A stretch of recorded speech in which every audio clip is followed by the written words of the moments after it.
Gold trusted gold buyers. మీరు తాకట్టు పెట్టిన బంగారాన్ని విడిపించి ఈ రోజు ఉన్న మార్కెట్ ధరకు కొనబడును.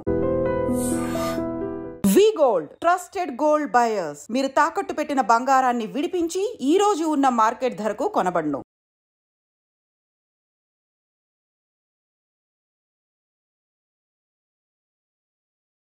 హాయ్, హలో, నమస్తే, welcome back to iDream media. ఇక ఇండియా పాకిస్తాన్ మధ్య యుద్ధ మేఘాలు అయితే కమ్ముకున్నాయి. అలాగే సింధూర్ పేరుతో ఇండియా ఆపరేషన్ కూడా స్టార్ట్ చేసింది, ఇన్ఫిల్ట్రేట్ చేస్తుంది టెర్రరిస్టులందరినీ. అయితే ఇక పాకిస్తాన్కి యుద్ధం చేయక తప్పే పరిస్థితి అయితే లేదన్నట్టే కనిపిస్తుంది. ఈ విషయాలు మనతో పంచుకోవడానికి మనతో ఉన్నారు రిటైర్డ్ గ్రూప్ కెప్టెన్, అలాగే విశ్రాంత ఎయిర్ ఫోర్స్ ఆఫీసర్, అలాగే మరీ ముఖ్యంగా రాజేంద్ర ప్రసాద్ గారు మనతో ఉన్నారు. సార్తో మాట్లాడదాం. నమస్కారం సార్. నమస్తే అండి సార్. ఇప్పుడు ఆపరేషన్ సింధూర్ పేరుతో ఇండియా ఇన్ఫిల్ట్రేట్ చేస్తుంది టెర్రరిస్టులందరినీ. ఇలా ఆ పక్క దేశంలోని బోర్డర్ దాటి వెళ్ళి అక్కడ మనం ఇన్ఫిల్ట్రేట్ చేస్తున్నప్పుడు అవతల కంట్రీ యుద్ధం చేయాల్సిన పరిస్థితి వచ్చినట్లేనా? దాన్ని ఏ విధంగా చూడొచ్చు ఈ సిచ్యువేషన్? మనం ఇన్ఫిల్ట్రేట్ చేయడం కంటే మనం ఆ శత్రు స్థావరాలని మనం టార్గెట్గా పెట్టుకుని దాడి చేస్తున్నామండి. ఆ శత్రు మూలాలని మనం నిర్మూలించడానికి ఆపరేషన్ సింధూర్ అని ఒక ఆపరేషన్ మనము సంయుక్తంగా నిర్వహిస్తున్నాం. భారతీయ వాయుసేన, తర్వాత భారతీయ ఆర్మీ అండ్ నేవీ సహకారంతో కంబైన్డ్ ఫోర్సెస్ తోటి మనము గత అర్ధరాత్రి 1:05 మనం స్టార్ట్ చేశాము. ఇది ఏంటంటే దీని మూల కారణం ఏంటంటే పాకిస్తాన్లో నెలకొని ఉన్నటువంటి ముఖ్యమైన 9 టెర్రరిస్ట్ ట్రైనింగ్ క్యాంప్స్, వాటిని నిర్మూలించడం మన ముఖ్య ఉద్దేశము. దాంతోపాటు మనం సక్సెస్ఫుల్గా ఎయిర్ ఫోర్స్ అండ్ ఆర్మీ ద్వారా మిజైల్స్ అండ్ ఎయిర్క్రాఫ్ట్స్ అటాక్ ద్వారా వాటిని మనం నిర్మూలించగలిగాం. సార్, ఇప్పుడు ఇండియా అనేది చాలా డిఫెన్సిబుల్ కంట్రీగా ఉండేది అని చెప్పేసి ప్రపంచం మొత్తానికి తెలుసు. బట్ మన మీద ఇలాగా పహల్గామ్లో జరిగిన అటాక్ తర్వాత ఈ ఒపీనియన్ మారిందనే చెప్పవచ్చు. ఎందుకంటే మోడీ గారు ఇంగ్లీష్లో ఒక స్టేట్మెంట్ కూడా పాస్ చేయడం జరిగింది, మనం ఇంకా శాంతిగా ఉండే పరిస్థితి లేదు అని చెప్తూ. ఇక పాకిస్తాన్ మీద ఆల్రెడీ అటాక్ అనేది మొదలుపెట్టాం కాబట్టి వారికి ఎంత దగ్గరగా ఉన్నాయి రెండు కంట్రీస్ అంటే ఏం చెప్తారు? మన డిఫెన్స్ డాక్ట్రిన్ అనేది ఇంతకుముందు పాతకాలంలో మనది డిఫెన్సివ్ అఫెన్సివ్గా ఉండేది. అంటే మన మీద ఎవరైనా దాడి చేస్తే మనం తిప్పకూడదాం అని. ఇప్పుడు మనం దాన్ని పందా మార్చుకున్నాం. మనము ఇప్పుడు అఫెన్సివ్ డిఫెన్సివ్గా చేస్తున్నాము. ఎప్పుడైతే పాకిస్తాన్ మనతోటి 3 యుద్ధాలు చేసిందండి, 1965, 67 అండ్ 71. ఈ మూడిట్లోనూ ఘోరంగా ఓడిపోయింది. ఘోరంగా ఓడిపోయిన తర్వాత తన పంతా మార్చుకొని ఇక మనం భారతదేశంతో మనము డైరెక్ట్ యుద్ధం అంటే మన కన్వెన్షనల్ వార్ అంటారు, అది చేయలేమని అన్కన్వెన్షనల్ వార్ అనమాట, ప్రాక్సీ వార్ అంటారు మనగా. అంటే అసహజమైన యుద్ధం, అసహజ యుద్ధం అనమాట, టెర్రరిస్టుల ద్వారా స్టార్ట్ చేసింది. ఇది స్టార్ట్ చేసింది ఎప్పుడంటే 1985లో మన పంజాబ్లో మిలిటెంట్స్ని ప్రోత్సహించి బింద్రన్వాలే సహాయంతో 85లో మన మీద ప్రాక్సీ వారు మొదలుపెట్టింది. 1985 తర్వాత 1990లో ఒక 2 వైమానిక దళ ఆఫీసర్లను చంపేసింది శ్రీనగర్లో, ఎయిర్ ఫోర్స్ స్టేషన్ శ్రీనగర్ ముందు. ఆ తర్వాత కాశ్మీర్ నుంచి పండితులను తరిమేసింది. తర్వాత మన పార్లమెంట్ మీద దాడి చేసింది, ముంబై దాడులు జరిగినాయి. తర్వాత మన ఎయిర్ ఫోర్స్ స్టేషన్ పఠాన్కోట్ మీద దాడి జరిగింది. అంతకుముందు 2005-06లో మన హైదరాబాద్ నగరం తీసుకుంటే దిల్సుఖ్ నగర్ దాడులు జరిగినాయి, వరుస బాంబు పేలుళ్ళు. అలాగే గోకుల్ చాట్ జరిగింది, లుంబిని పార్క్లో జరిగింది, పోలీస్ ఆఫీసర్స్ ఆఫీస్ మీద అటాక్ చేశారు. వీటన్నిటి వాళ్ళ ఉద్దేశం ఏంటంటే మనం డైరెక్ట్గా భారత్ తోటి యుద్ధం చేసి గెలవలేము కాబట్టి ఇలా మనం భారత్ని మనము ఈ టెర్రరిస్టులను పంపించి చేయటం వల్ల చాలా చౌకగా ఉంటుంది వాళ్ళకి. అంటే యుద్ధానికి పెట్టే ఖర్చు చాలా తక్కువ, 3 లక్షలకు ఒక టెర్రరిస్ట్ తయారవుతాడు వాడికి. ఇండియా యుద్ధం చేయడం మొదలు పెడితే పాకిస్తాన్ ఎంతకాలం దాన్ని తీసుకోగలదంటారు? అసలు పాకిస్తాన్ దగ్గర ఎలాంటి వెపనరీ ఉంది, ఎలాంటి మిసైల్ సిస్టమ్ ఉంది, పాకిస్తాన్ దగ్గర ఉన్న బలం ఏంటో తెలుసుకోవచ్చా? పాకిస్తాన్ ఆర్మీ మీరు చూసుకుంటే పాకిస్తాన్ మన ఉత్తరప్రదేశ్ కంటే చాలా చిన్నదండి. 24 కోట్ల జనాభా, మన ఉత్తరప్రదేశ్ 25 కోట్లు ఉంది.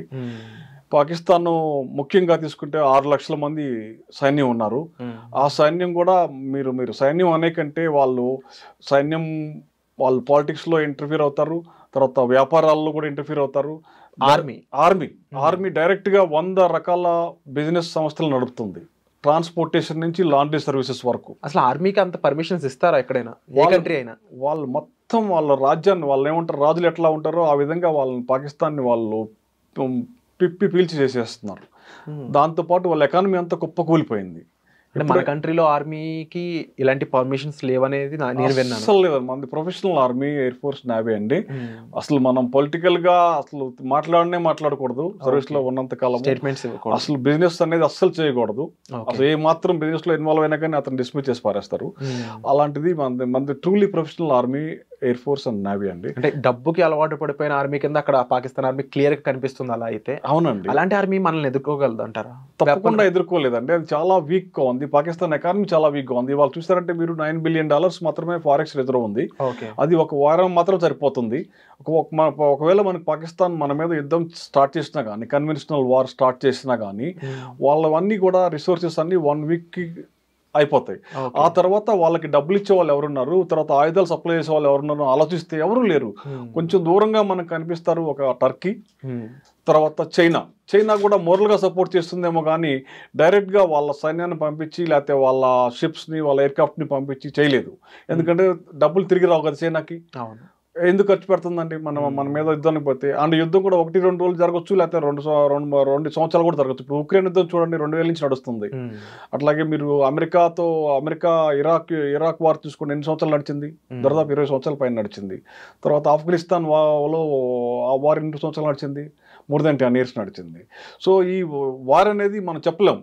2 రోజులు జరగచ్చా, లేకపోతే 3 రోజులు జరగచ్చా, 7 రోజులు జరగచ్చా, లేకపోతే కొన్ని నెలలు జరగచ్చు, కొన్ని సంవత్సరాలు కూడా జరగచ్చు. అంతకాలం మనతో యుద్ధం చేయగలదా పాకిస్తాన్? చేయలేదండి. పాకిస్తాన్ పూర్తిగా తోకముడి చేస్తుంది. ఎందుకంటే ఇప్పటికే వాళ్ళ సైనికాధికారులు, సీనియర్ సైనికాధికారులు వారం రోజుల ముందే వాళ్ళ ఫ్యామిలీ మెంబర్స్ని సేఫ్ ప్రదేశాల కంటే ఇంగ్లాండ్, ఆస్ట్రేలియా పంపించేశారు. అది మనం కూడా చూసాం, వార్తా టీవీలోను, న్యూస్లోనూ వచ్చింది. అంటే బలూచిస్తాన్ అని ఒక సపరేషన్ కావాలనుకుంటున్న ఒక చిన్న కంట్రీ పాకిస్తాన్లో ఉండి, ఆల్రెడీ బంగ్లాదేశ్ అనేది పాకిస్తాన్ నుంచి వేరైంది. ఇప్పుడు బలూచిస్తాన్ కూడా వేరైతే పాకిస్తాన్ ఇంకెంత సన్నగిల్లే ఛాన్సెస్ ఉన్నాయంట? తప్పకుండా అవుతుందండి. ఎందుకంటే పాకిస్తాన్లో మీరు ఆలోచిస్తే మొట్టమొదటి నుంచి మనకి 80% పంజాబీస్ డామినేషన్ అనమాట. అది పాకిస్తాన్ ఆర్మీ కావచ్చు, పాకిస్తాన్ పాలిటిక్స్ కావచ్చు. ఈ పంజాబీ డామినేషన్ వల్లే బెంగాల్ అనేది విడిపోయింది. అలాగే బలూచిస్తాన్ కూడా టోటల్ బలూచిస్తాన్కి రిప్రజెంటేషన్ చాలా తక్కువ, 2-3% మాత్రమే ఉంది ఆర్మీలో కానీ, పాలిటిక్స్లో కానీ, అన్నిట్లో కూడా. సో బలూచిస్తాన్ అనేది పాకిస్తాన్లో 40% భూభాగం కలిగి ఉంది. ఓకే. సో వాళ్ళు ఇప్పుడు మనతో యుద్ధం కానీ స్టార్ట్ చేస్తే కొన్ని రోజుల్లోనే అది వాళ్ళ పాకిస్తాన్ నుంచి విడిపోయడానికి రెడీగా ఉంది. వాళ్ళు బలూచ్ లిబరేషన్ ఫ్రంట్ అని ఒకటి ఉంది, వాళ్ళు టేక్ ఓవర్ చేసుకుంటారు. పాకిస్తాన్ దగ్గర ఉన్న మిసైల్స్ కానీ, లేకపోతే అది కూడా న్యూక్లియర్ కంట్రీ అనేది మనకు అందరికీ తెలిసిందే. ఈ రెండిట్లో లాంగ్ రేంజ్ మిసైల్స్ వాళ్ళ దగ్గర ఏ రేంజ్ వరకు ఉన్నాయి? మన దగ్గర వాళ్ళు ఇప్పుడు ప్రస్తుతం ఉన్న దగ్గర వాళ్ళు షాహీన్ కానీ ఇవన్నీ కూడా ఒక 1000 కిలోమీటర్లు, 1500 కిలోమీటర్ల వరకు వచ్చే మిసైల్స్ ఉన్నాయండి. ఆ మిజైల్స్ కూడా వాళ్ళు చైనా సహాయంతో చేసుకున్నవే. అట్లా ఎఫిషియన్సీ కూడా మనకు తెలియదు. కాకపోతే దాన్ని ధీటుగా ఎదుర్కోవడానికి మన దగ్గర ఉన్నటువంటి S-400 మిజైల్ సిస్టమ్ అనేది ఒకటి ఉంది. S-400 మిజైల్ డిఫెన్స్ సిస్టమ్ అనేది మనం కొత్తగా ఈ మధ్యనే రష్యా నుంచి మనం దిగుమతి చేసుకున్నాం. అది ఆల్రెడీ మనం బంగ్లాదేశ్ బార్డర్లో డిప్లాయ్ చేసాం, పాకిస్తాన్ బార్డర్లో డిప్లాయ్ చేసాం. ఈ S-400 మిజైల్ డిఫెన్స్ ఏంటంటే, ఇప్పుడు పాకిస్తాన్ ఫర్ ఎగ్జాంపుల్ వాళ్ళ భూభాగం నుంచి మన భూభాగం మీదకి మిజైల్ కానీ విమానాన్ని కానీ దాడికి పంపింది అనుకోండి, అది గాల్లో లేచిన వితిన్ 4 సెకండ్స్లోనే ఈ మిజైల్ డిఫెన్స్ సిస్టమ్ పసిగడుతుంది. అది ఏంటి, ఎంత స్పీడ్లో వస్తుంది, ఎంత ఏ డైరెక్షన్లో వస్తుందని. దానికి తగ్గ మిజైల్ని తన అమ్ముల పదలో నుంచి వదిలి వాటిని ఆ దేశంలోనే కూల్చేస్తుంది. ఆ కెపాసిటీ ఉంది. దాన్ని ఐరన్ డ్రోమ్ టైప్ అంటారు, అక్కడ మన ఇజ్రాయెల్లో ఉంది కదా. సో మనకి S-400 ఉంది కాబట్టి వాళ్ళు మిజైల్ దాడి చేసినా ఆ మిజైల్ వాళ్ళ దేశంలోనే కూల్చేట్ చేయగల వ్యవస్థ మన దగ్గర ఉంది. కాబట్టి మనం భయపడాల్సిన పని లేదు. ఇది బంగ్లాదేశ్ దగ్గర కూడా పెట్టడం అనేది స్ట్రాటజిక్ మూవ్. ఒకవేళ అటు నుంచి వచ్చి మన మీద దాడి చేస్తే మనం సర్ప్రైజ్ అవ్వకుండా ఉండడం కోసం ముందు అక్కడే పెట్టాం మనం బంగ్లాదేశ్ బార్డర్లో. ఈ యుద్ధంలో బంగ్లాదేశ్ పాత్ర ఏ విధంగా ఉండొచ్చు? ఎందుకంటే మనకి బంగ్లాదేశ్ తోటి 4300 కిలోమీటర్ల బార్డర్ ఉందండి. ఆల్మోస్ట్ 4000 కిలోమీటర్ల పైచిలకు బార్డర్ మనకు ఉంది బంగ్లాదేశ్ తోటి. పాకిస్తాన్ కంటే ఎక్కువ బార్డర్ బంగ్లాదేశ్ తోటి ఉంది మనకి. పాకిస్తాన్తో మనకి 3300 కిలోమీటర్లే ఉంటే దీంతో 4150 కిలోమీటర్ల దాకా ఉంది మనకి. ఈ బార్డర్ ఫెన్సింగ్ కూడా ఎక్కువ లేదు మనకి బంగ్లాదేశ్ బార్డర్. కాబట్టి మనము బంగ్లాదేశ్ నుంచి కూడా పాకిస్తాన్ ఆల్రెడీ ట్రై చేసింది మనకి ఈ మధ్యకాలంలో. గత 2 నెలల్లో ISI అండ్ బంగ్లాదేశ్ ఆర్మీ బంగ్లాదేశ్ని 2 సార్లు విజిట్ చేసింది. కాబట్టి మనం బంగ్లాదేశ్తో కూడా మనం చాలా జాగ్రత్తగా ఉన్నాం ఆల్రెడీ మనం. కానీ బంగ్లాదేశ్ ఆర్మీ చాలా వీక్. మనం బంగ్లాదేశ్ ఆర్మీతో మనం భయపడాల్సిన పని లేదు. ఆర్మీ బంగ్లాదేశ్ ఎయిర్ ఫోర్స్ తోటి మనము, కాకపోతే వాళ్ళని ఆ స్థావరాలను ఉపయోగించుకొని పాకిస్తాన్ను దొంగ దెబ్బ కొట్టచ్చు. కానీ అందుకని మనం దానికి ధీటుగా మనం ముందే మనము అక్కడ కూడా S-400 మిసైల్ డిఫెన్స్ సిస్టమ్ మనం మోహరించి ఉంచాం. ఇక డైరెక్ట్ వార్ కాకుండా పాకిస్తాన్ వేరే ఎత్తుగడలు వేసే ఛాన్స్లు ఏమైనా ఉన్నాయంటారా? లైక్ ప్రీవియస్గా హైదరాబాద్లో జరిగిన బాంబ్ దాడులు ఏవైతే ఉన్నాయో అలాంటివి మళ్ళీ చేసే ప్లాన్స్ ఏమైనా పాకిస్తాన్కి ఉన్నట్టు తెలుస్తుందా? ప్లాన్స్ అంటే Pakistan heavily invested in militants. ఇప్పుడు 4 రకాల మిలిటెంట్ సంస్థలను తయారు చేసింది. 4 రకాల జైషే మహమ్మద్, లష్కర్ ఎ తైబా, హిజ్బుల్ ముజాహిద్దీన్, ఈ సంస్థలన్నిటి కూడా వాళ్ళని పెంచి పోషిస్తుంది. వాళ్ళు ఒక్కొక్క టెర్రరిస్ట్కి 3 నుంచి 3.5 లక్షలు ఖర్చు పెట్టి రిక్రూట్ చేసుకుంటారు. వీళ్ళంతా సెమీ లిటరేట్ ఇల్లిటరేట్ పీపుల్ని వాళ్ళకి ట్రైనింగ్ ఇచ్చేసి వాళ్ళని క్యాంప్స్లో పెడతారు. వాళ్ళు అట్లాంటి క్యాంపులు ఇప్పుడు మనం దాడి చేసినవి కూడా 9 క్యాంపులు దాడి చేసాం. ఆ 9 కూడా మనం బహావల్పూర్ అని పంజాబ్లో ఉంది. అది పంజాబ్ స్టేట్ ఆఫ్ పాకిస్తాన్. అంటే మన బార్డర్ నుంచి 230 కిలోమీటర్ల దూరంలో ఉంది. పంజాబ్ రాష్ట్రంలో ఉంది అది. ఆ బహావల్పూర్ అనే ఏరియాలో మనం దాడి చేసాము. ఆ దాడి కూడా ఎవరిని కేంద్రంగా చేసామంటే జైషే మహమ్మద్ చీఫ్ అనమాట, మసూద్ అజార్. ఈ మసూద్ అజార్ అనే వ్యక్తి మీరు 1999 డిసెంబర్ 28 IC 814 కాందహార్ హైజాక్ గుర్తు తెచ్చుకుంటే అప్పుడు ఒక 77 మంది పాసెంజర్లని పనోగా పెట్టేసి ఒకళ్ళని చంపి 3 టెర్రరిస్టులను విడిపించుకుని వెళ్ళారు. ఆ 3 టెర్రరిస్టులో ఒకడే ఈ మసూద్ అజార్. ఈ మసూద్ అజార్ ఇంటి మీద దాడి చేసి వాళ్ళ బంధువుల్ని 10 మందిని చంపేశారు మనం గత రాత్రి. సో 20 సంవత్సరాల క్రితం మన దేశం నుంచి, మన తిహార్ జైలు నుంచి తీసుకువెళ్ళినటువంటి క్రూరుడైనటువంటి ఈ జైషే మహమ్మద్ చీఫ్ మసూద్ అజర్, అతను స్థావరం మీద మనం ఫస్ట్ దాడి చేసాం. అంటే ఇప్పుడు తన నుంచి ఎలాంటి అటాక్ ఎక్స్పెక్ట్ చేయొచ్చు అంటారు? అది తనకి ఎలాంటి స్ట్రెంగ్త్ ఉంది ఇప్పుడు పాకిస్తాన్లో? గవర్నమెంట్ నుంచి ఎలాంటి హెల్ప్ ఉంది అతనికి? ఈ విషయాలు ఏమన్నా తెలిసే ఛాన్స్ ఉంది? ఉంటుందండి. వాళ్ళ టెర్రరిస్టులు వాళ్ళు తయారు చేసిన తర్వాత కొంతమందిని ఆల్రెడీ పంపుతారు. కాశ్మీర్లో కొంతమంది ఉంటారు. స్లీపర్ సెల్స్ ఉంటాయి మన ఇండియాలో కూడా. మన అన్ని బెంగళూరు, హైదరాబాద్, ఢిల్లీలో కూడా స్లీపర్ సెల్స్ని వాళ్ళు మెయింటైన్ చేస్తూ ఉంటారు. ISI అనేది ఆ స్లీపర్ సెల్స్ వాళ్ళు ఏంటంటే వాళ్ళు మామూలుగానే ఉంటారు మనతో పాటు. మన ఆఫీస్లో పనిచేస్తుంటారు, లేకపోతే ఆర్మీ, నేవీ, ఎయిర్ ఫోర్స్లో చిన్న చిన్న పోస్టుల్లో చేరి ఉంటారు. వాళ్ళని అట్లా రిక్రూట్ అయిపోయి వాళ్ళు ఏం చేయరు. వాళ్ళకి ఎప్పుడు ఇన్స్ట్రక్షన్ ఇస్తారంటే చివరి స్టేజ్లో ఇక్కడ యుద్ధము మనకు కావాలన్నప్పుడు వాళ్ళు పనికి వస్తారు. ఇట్లాంటి స్లీపర్ సెల్స్ నుంచి మనం జాగ్రత్తగా ఉండాలి. కాబట్టి మన ప్రజానికం కూడా ఇప్పుడు మనం ఎక్కడున్నా కానీ, హైదరాబాద్లో ఉన్నా కానీ, న్యూఢిల్లీలో కానీ, ఎక్కడున్నా కానీ ఈ స్లీపర్ సెల్స్ని యాక్టివేట్ చేయొచ్చు వాళ్ళు అక్కడి నుంచి. ఎందుకంటే ఇప్పుడు డైరెక్ట్గా కొట్టలేకపోతే ఇప్పుడు వాళ్ళని పెంచి పోషించారు కాబట్టి వాళ్ళకి ఇప్పుడు ఇన్స్ట్రక్షన్స్ ఇస్తారు. ఇప్పుడు ఇవాళ మొబైల్ ఫోన్స్ ఉన్నాయి కాబట్టి ఆ స్లీపర్ సెల్స్ ద్వారా వాళ్ళని యాక్టివేట్ చేసి చిన్న చిన్న యాక్టివిటీస్, చిన్న చిన్న యాక్షన్స్, తర్వాత మిలిటరీ క్యాంప్స్ మీద కానీ, లేకపోతే మిలిటరీ రెసిడెన్షియల్ ఏరియా మీద కానీ, స్కూల్స్ మీద కానీ అటాక్ చేయడానికి అవకాశాలు ఏమైనా ఉండొచ్చు. యుద్ధం స్టార్ట్ అయ్యాక ఫస్ట్ అటాక్ ఎక్కడ ఉండే ఛాన్స్ ఉందంటారు? అది డిపెండ్స్ అండి. ఫస్ట్ అటాక్ అంటే ఇప్పుడు వాళ్ళు పాకిస్తాన్ స్ట్రాటజీ ప్రకారం వాళ్ళు మిలిటరీ స్థావరాలనే కొడతారా, లేకపోతే మన ఎకనామిక్ స్థావరాలు, మన ఇండస్ట్రీస్ కానీ మేజర్ ఇండస్ట్రీస్ ఉన్నాయి, ఆయిల్ రిఫైనరీస్ ఉన్నాయి మనకి. ఇప్పుడు గుజరాత్లో ఆయిల్ రిఫైనరీస్ ఉంది మనది, రిలయన్స్ వాళ్ళది. అట్లాగే పోర్ట్స్ ఉన్నాయి మనకి. అవి వాళ్ళు అవన్నీ ఎంచుకుంటారా, లేకపోతే ఇది డిపెండ్స్ అనమాట. కానీ దాన్ని మనం ఎదుర్కోవడానికి మనకి డిఫెన్స్ సిస్టమ్ చాలా బాగుంది మనకి. ఎయిర్ డిఫెన్స్ కానీ, మిజైల్ డిఫెన్స్ కానీ, ఇవన్నీ వ్యవస్థలు ఉన్నాయి. మన దగ్గరికి వచ్చి బాంబులు పడి మనం వాటిని డిస్ట్రాయ్ అయ్యేంత స్థితిలో లేము మనము. ఏదన్నా మనం ఒక 1 ఇన్సిడెంట్ ఏదైనా జరిగితే పొరపాటున అది దాన్ని మనం రిటాలియేట్ చేయొచ్చు. అప్పుడు వాళ్ళ మిలిటరీ స్థావరాలని మీద మనం దాడి చేయడానికి మనకి అవకాశం వస్తుంది.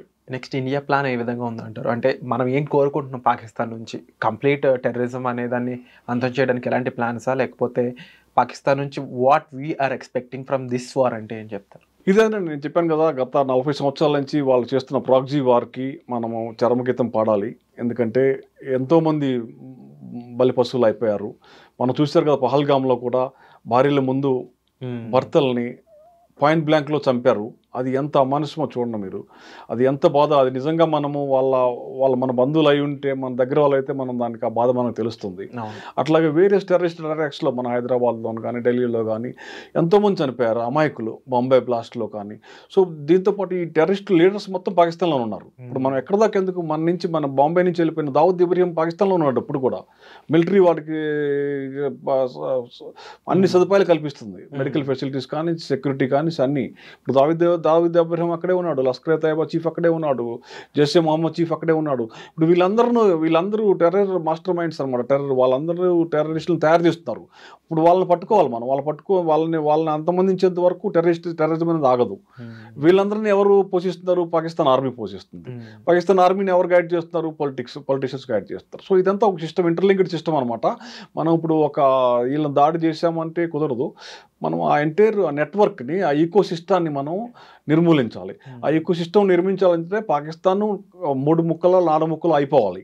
అప్పుడే ఏంటంటే బలూచిస్తాన్ ఒకటిగా విడిపోయి, గిల్గిట్ బల్టిస్తాను, తర్వాత పంజాబ్, సింధు అట్లా రాష్ట్రాలుగా విడిపోయి మన ఆక్రమిత కాశ్మీర్ ఏదైతే ఉందో అది మనం తీసుకోగలిగితే అప్పుడు పాకిస్తాన్ ఒక చిన్న రాష్ట్రంగా మిగిలిపోద్ది, ఒక పంజాబ్ ప్రాంతం మాత్రమే. ఈ వార్ కన్క్లూజన్ అనేది పాక్ ఆక్యుపైడ్ కాశ్మీర్ని ఇండియాలో కలిపే ఛాన్సెస్ ఎంతవరకు పెంచే ఛాన్స్ ఉందంటారు? అది మన స్ట్రాటజీ మీద ఉంటుందండి. ఇప్పుడు మనం దాన్ని తీసుకోవాలనుకుంటే ఇప్పుడు అఫీషియల్గా అది పాకిస్తాన్లో లేదు. ఇప్పుడు వాళ్ళ కాన్స్టిట్యూషన్లో కూడా అది సపరేట్ అది. సో మన దాని ప్రకారం మనం we are legal heirs. Maharaja of Kashmir అప్పుడు మనకి ధరాదత్తం చేశాడు మొత్తం ఎంటైర్ కాశ్మీర్ని.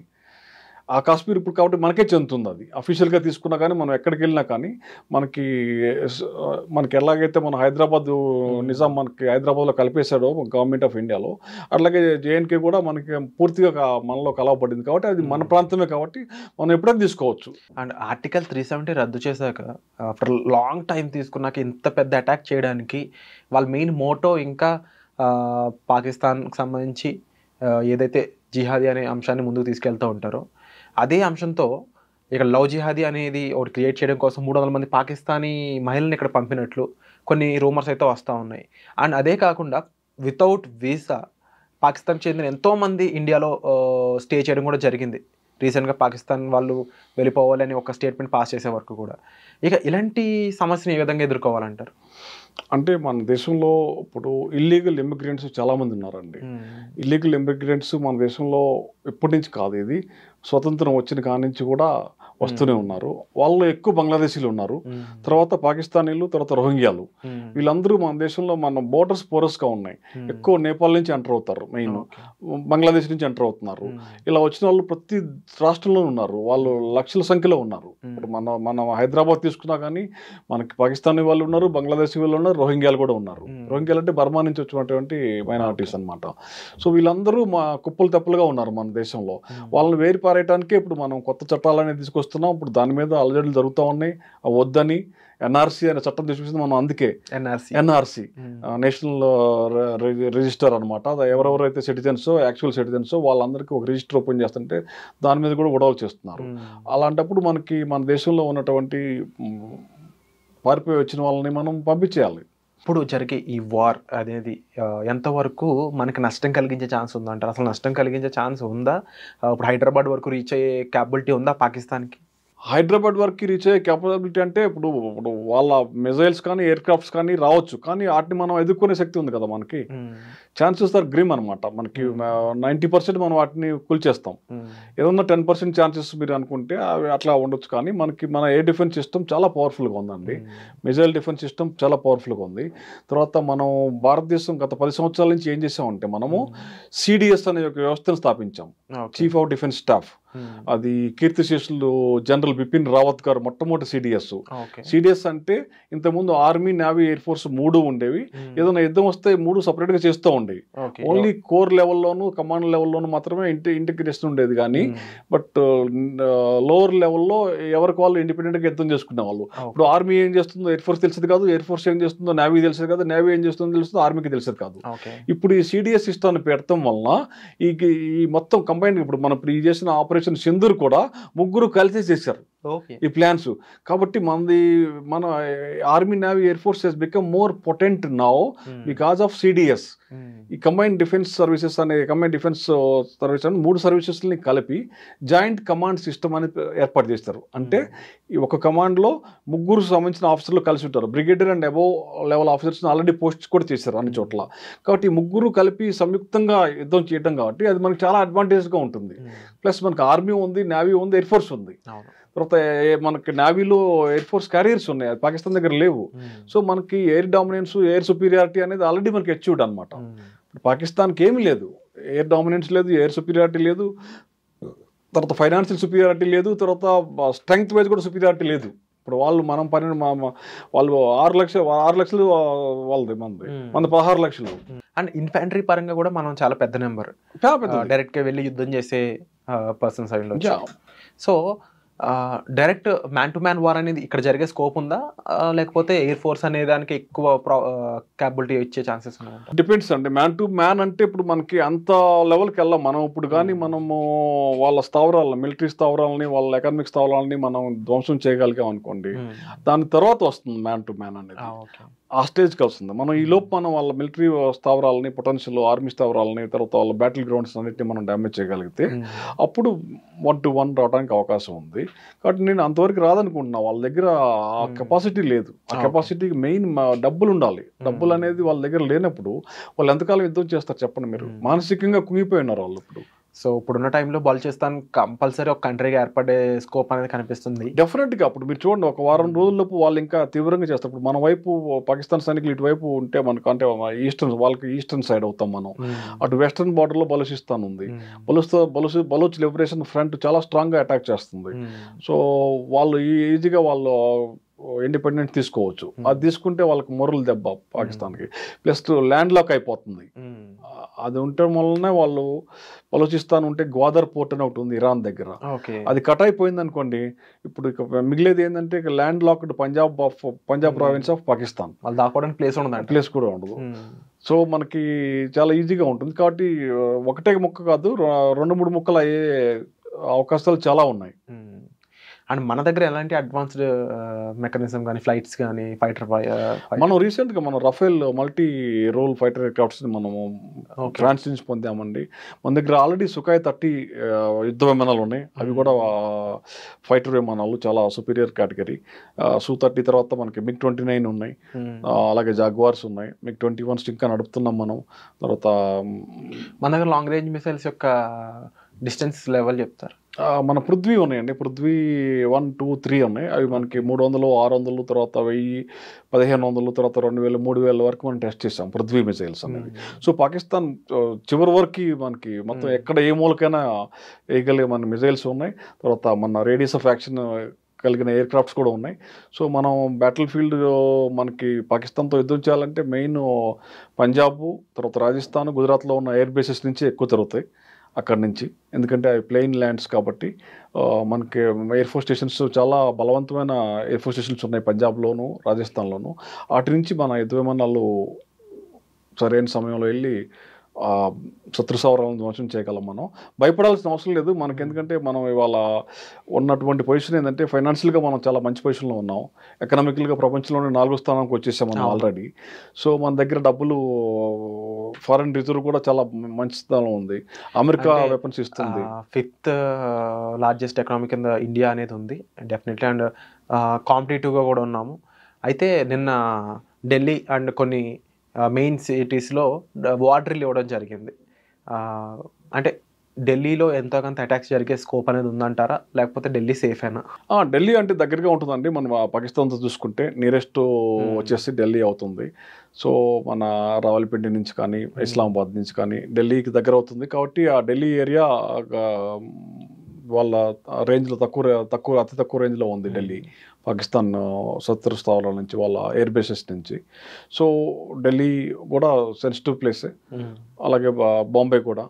అండ్ ఇక ఆఫీసర్స్ పరంగా, యాజ్ ఎ ఆఫీసర్ కేడర్లో మీరు ఒకప్పుడు ఉన్నారు, ఈ సిచ్యువేషన్స్ అన్నీ హ్యాండిల్ చేస్తున్నారు కాబట్టి ఇప్పుడు ఆఫీస్ కేడర్ పరంగా ప్రతి ఒక్కరు, ఇప్పుడు వైజాగ్ పోర్ట్ అయి ఉండొచ్చు, అలాగే బోర్డర్స్ రాజస్థాన్, గుజరాత్ సంబంధించి అక్కడైతే ఫెన్సింగే ఉంది ఓవరాల్ బోర్డర్. బట్ జమ్మూ కాశ్మీర్లో కంప్లీట్ లోతట్టు ప్రాంతాలు, లోయలు, పర్వతాలు, అలాంటి ప్లేస్లో ఇప్పుడు డైరెక్ట్ అటాక్కి ఏ విధంగా ఎలాంటి స్కోప్ ఉంటుంది? అక్కడ యుద్ధ వాతావరణం ఏ విధంగా ఉండే ఛాన్స్ ఉంది? అక్కడ ఇప్పుడు అంటే ఇప్పుడు సమ్మర్ కాబట్టి అక్కడ సమ్మర్లోనే వాళ్ళు ఎంటర్ అవుతారు. అక్కడ వింటర్లో, చలికాలంలో అక్కడ రాలేరు. అక్కడ చలికాలంలో మొత్తం మంచు పర్వతాలు కప్పబడి ఉంటాయి. ఇప్పుడు కూడా మీరు పహల్గాలం చూసింటారు, మంచుతో కొండలు కప్పబడి ఉన్నాయి ఇప్పుడు కూడా. సో ఇప్పుడు అక్కడి నుంచి రావడానికి టైం పడుతుంది. అక్కడి నుంచి వాళ్ళు మొదలయ్యారంటే ఇట్ విల్ టేక్ వీక్స్ అనమాట. వాళ్ళు కాలు దూరం రావాలి. అక్కడ ఏమి వెహికల్స్ కానీ ఏం పోవు. ఎదురు ఎయిర్ లిఫ్ట్ చేసుకోవాలి, లేకపోతే కాలు నడకని రావాలి. కొన్ని రోజులు పడుతుంది అక్కడి నుంచి. సో ఇమీడియట్గా వాళ్ళు తీసుకొని బయలుదేరి టెర్రరిస్టులు మన దేశానికి రాలేరు. ప్లెయిన్ బార్డర్స్ అయితే రాజస్థాన్, తర్వాత గుజరాత్, తర్వాత పంజాబ్ ఉన్న అటువంటి బార్డర్స్, అక్కడి నుంచే వాళ్ళకి ఎంటర్ అవ్వాలంటే ఈజీ అనమాట మనకి. ఇటు నుంచి రావడం టెర్రరిస్టులు మాత్రం ఇటు జమ్మూ కాశ్మీర్లో నుంచి, జమ్మూ బార్డర్ నుంచి కానీ, కాశ్మీర్ లోయ నుంచి కానీ ట్రై చేస్తూ ఉంటారు. అక్కడ మనకి ఫెన్సింగ్ లేదు. మనకి ఇండియా పాకిస్తాన్ తోటి 2000 కిలోమీటర్లు మాత్రమే ఫెన్సింగ్ ఉంది. India Pakistan border out of 3000 kilometres. ఈ 3300 కిలోమీటర్స్ బార్డర్ ఉంది మనకి పాకిస్తాన్. అందులో ఒక 2000 కిలోమీటర్లు మాత్రం మనకి ఫుల్ ఫెన్సింగ్ ఉంది. అది కూడా పంజాబ్, రాజస్థాన్ అండ్ గుజరాత్. సో జమ్మూ కాశ్మీర్లో కొంత మాత్రమే ఉంది, జమ్మూ రీజన్లో. సో ఈ ప్రాంతాల నుంచి వాళ్ళు టెర్రరిస్టులు కానీ మాత్రం రాగలరు. సోల్జర్స్ రావాలంటే ఇట్ టేక్స్ టైం. ఇక ఇండియన్ సిటిజన్స్కి ఏం చెప్తారు ఈ వార్కి సంబంధించి? ఎలాంటి జాగ్రత్తలు తీసుకోమని అంటారు? అయితే మనం నేర్చుకోవాలండి. మనం ఇజ్రాయెల్ నుంచి నేర్చుకోవాలి. ఇప్పుడు ఇజ్రాయెల్ దేశం మన హైదరాబాద్ కంటే చాలా చిన్నది పాపులేషన్ వైజ్. కానీ ఇజ్రాయెల్లో ప్రతి ఒక్కరు కూడా సైన్యంలో చేరతారు. 2 సంవత్సరాలు కంపల్సరీ ట్రైనింగ్ తీసుకుంటారు. వాళ్ళకందరికీ సెల్ఫ్ డిఫెన్స్, తర్వాత ఈ యుద్ధం వచ్చినప్పుడు ఏం చేయాలన్నీ తెలుసు. వాళ్ళ ప్రతి ఇంట్లోనూ మనకు విల్లాలు ఎలా ఉంటే వాళ్ళకి బంకర్స్ ఉంటాయి. యుద్ధం వచ్చినప్పుడు బంకర్లోకి వెళ్ళిపోవటం. సో మనం కూడా వాళ్ళ నుంచి ఉత్ప్రేరణ పొందాలి. ఎందుకంటే ఇవాళ రేపు యుద్ధం అనేది ఎప్పుడో ఒకసారి వస్తాం కాదు.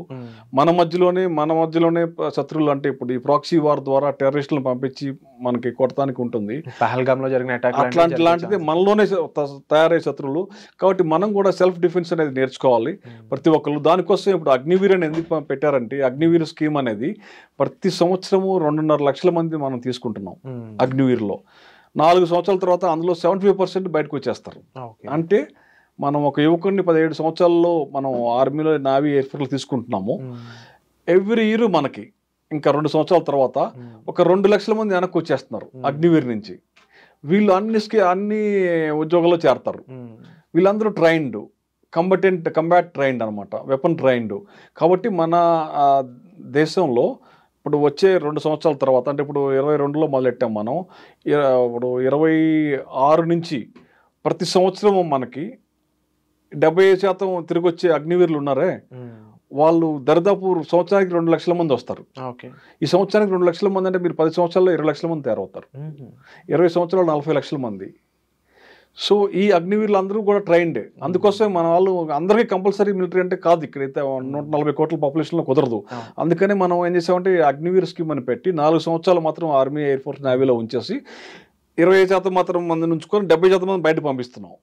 దానివల్ల ఏమైందంటే మన సొసైటీలో అందరికీ కూడా డిఫెన్స్ టాక్టిక్స్ తెలుస్తాయి వాళ్ళని ఏదన్నా మనం చేయడానికి అనేది. సో మన వాళ్ళందరం కూడా జాగ్రత్తగా ఉండాలి. సెల్ఫ్ డిఫెన్స్, అబ్జర్వేషను, సెక్యూరిటీ అనేది ఒక ఓన్లీ ఆర్మీ, నేవీ, ఎయిర్ ఫోర్స్దే కాదు, గవర్నమెంట్దే కాదు, పోలీస్దే కాదు, ప్రతి ఒక్క వ్యక్తి కూడా ఇజ్రాయిలీస్ లాగా మనం కూడా జాగ్రత్తగా ఉండి మన చుట్టుపక్కల ఎవరు వస్తున్నారు, ఏంటి, మన మీద ఎవరైనా దాడి చేస్తారా అనే ఆలోచన పెంపొందించుకోవాలి మనం. Wonderful sir. అండ్ మీరు ఇచ్చిన మెసేజ్ అనేది తప్పకుండా ప్రతి ఒక్కరూ కూడా వాళ్ళు ఇన్బిల్డ్ చేసుకొని దాన్ని పాటించాల్సిన అవసరం ఎంతైనా ఉంది. అండ్ పహల్గామ్ లాంటి అటాక్లో కూడా ఎంతోమంది వీరోచితంగా పోరాడిన వాళ్ళు ఉన్నారు. గన్ లాక్కొని తమ ప్రాణాలు పోగొట్టుకున్న వాళ్ళు ఉన్నారు. వాళ్ళందరికీ కూడా న్యాయం జరగాలి. అండ్ డెఫినెట్లీ ఈ ఆపరేషన్ సింధూర్తో పాటుగా ఒక రైట్ అనాలిసిస్ అనేది గవర్నమెంట్ తీసుకుంటుంది, ఒక రైట్ యాక్షన్ అనేది గవర్నమెంట్ తీసుకుంటుంది. We are hats off to government అని చెప్పాలి. అండ్ డెఫినెట్లీ మీలాంటి ఎంతోమంది ఎయిర్ ఫోర్స్, ఆర్మీ అండ్ నేవీలో చేసిన ప్రతి ఒక్కరికి కూడా వీఆర్ వెరీ హానర్డ్ అండ్ మేము చాలా థ్యాంక్ యూ చెప్పాలి మీ అందరికీ కూడా. And it's a great pleasure and great time to have you here sir. Thank you so much. ధన్యవాదాలండి. జై సింధూర్, జై జై సింధూర్, జై హో సింధూర్, జై Hind. iDreams, this police diaries is something very, very valuable towards that. I must really appreciate Murali, your insights. iDreams founder and CEO Chinna Vasudev Reddy gartoni Muralidhar crime stories చాలా famous అయిపోయినావు.